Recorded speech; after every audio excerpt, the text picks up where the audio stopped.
السلام علیکم ورحمۃ اللہ وبرکاتہ۔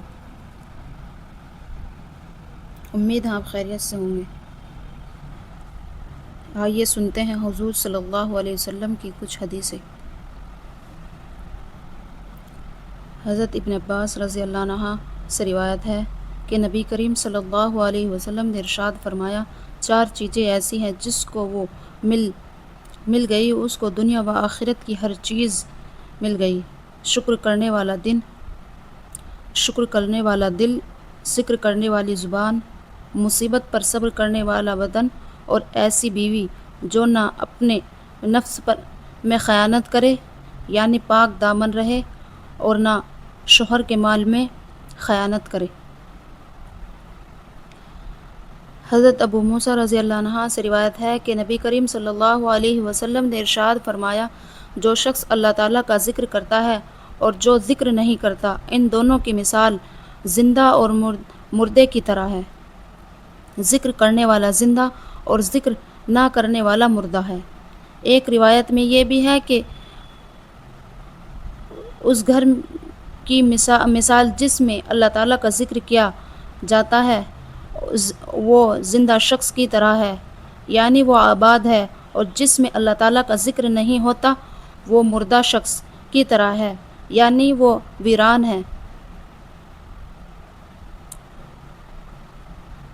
حضرت ابو ہریرہ رضی اللہ عنہ روایت کرتے ہیں کہ رسول اللہ صلی اللہ علیہ وسلم نے ارشاد فرمایا، جب تم میں سے کوئی سورہ فاتحہ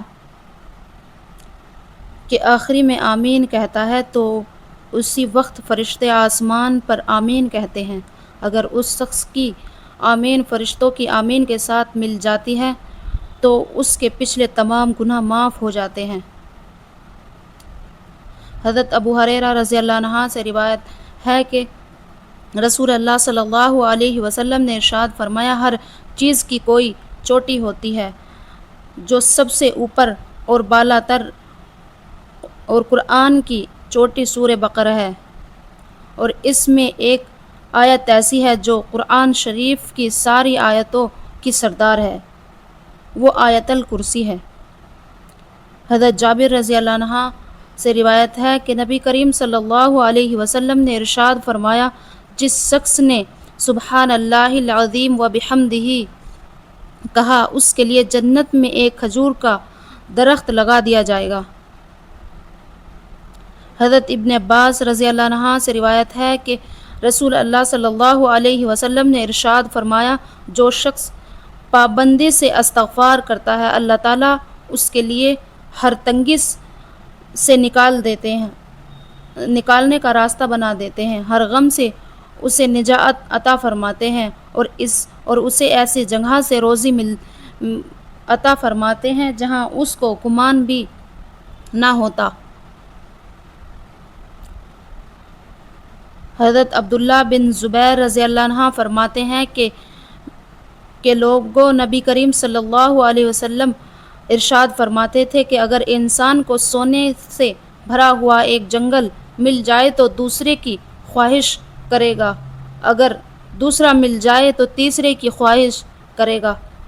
انسان کا پیٹ تو صرف قبر کی مٹی ہی بھر سکتی ہے، یعنی قبر کی مٹی میں جا کر ہی وہ اپنے اس مال کے بڑھنے کی خواہش سے رک سکتا ہے۔ البتہ اللہ تعالیٰ اس بندے پر مہربانی فرماتے ہیں جو اپنے دل کا رخ دنیا کی